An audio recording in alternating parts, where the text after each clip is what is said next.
The fear of losing your phone's contents when switching providers is completely understandable. But not with Mint Mobile. We are here to help you seamlessly transition, ensuring your vital data, especially your precious notes, stays safe. So, how do you transfer your notes when you make the switch?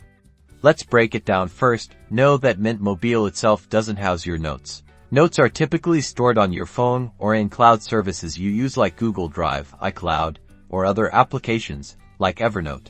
Step 1. Identify where your notes are held. Most likely, they're either stored on your phone or synced to a cloud service. Step 2. Back them up. If you're using a cloud service, your notes are probably synced automatically. Double-check your app settings. If you store locally, you might export notes or back up your whole phone.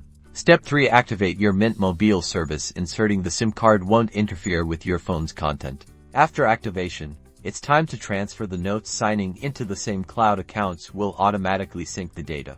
That's it. By using cloud syncing and taking your own backups when needed, your data transfer will be simple. Your notes are safe and sound with Mint Mobile.